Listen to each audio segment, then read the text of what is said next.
Caddis Maximus here. Since I've been doing some videos on tool bags, I figured I'd do one on these Milwaukees. I recently talked about this Klein as well as even this Husky one that I really like.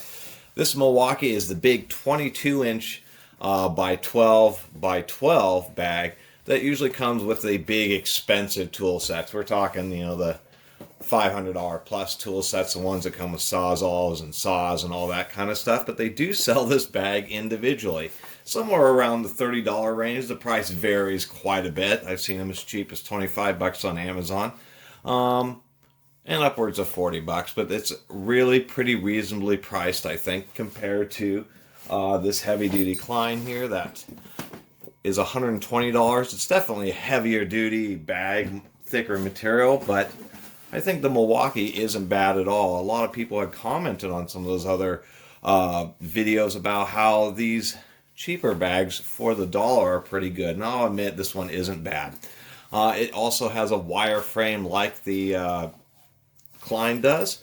It is steel, so you have to be careful if it gets bent, but people do like it because it maintains more control. The zipper helps reduce stress on the zipper. That's also the reason that the handles are sewn midway, is to help prevent the zipper from going out. But one thing I was going to mention on this Milwaukee is it actually has a thick, heavy-duty zipper, which is what I was expecting here on this Klein. But the Klein ended up having a pretty small size zipper, where this is like one of those thick, heavy-duty parka jacket zippers. So I did like that. And I think this one's pretty intelligent. Got to get that. It has pretty large pockets, 3 on each side on the interior. They do have another bag that's similar to this, but it's a little more expensive, a little heavier duty with exterior pockets. But this is the more basic one. But the pockets are proper because they are seamed down to the bottom of the bag. So if you put tools in them, it will sit in the bottom of the pocket on the bottom of the bag, reducing the likelihood of it wanting to pull the bag in and pull itself closed. So I think that was wise. The material is not as heavy duty as the Klein, but it still is high density nylon, and it is indeed double wall. Another aspect that I liked is that they put a cover or a liner over the seam on the interior of the bag. That's a nice touch the Klein also did not have, which I was a little surprised about. It does have Dring holders. What I thought was amusing is the primary handles are riveted as well as being cross-stitched at the top, but the D-rings are not riveted, and they'll be taking the same amount of stress if you're using a shoulder strap. And we definitely know it is double wall, of course, because here are the sewn handles, but we can't see any sewing on the inside. So I do like that, and I think bang for the buck, these do hold up pretty well. It has a reinforced bottom, but nothing too serious. There is a little bit of padding, and I think for $30, that's a pretty good bag. It's a huge amount of space. The space in this thing is 1 3/4 cubic feet. Really is pretty surprising.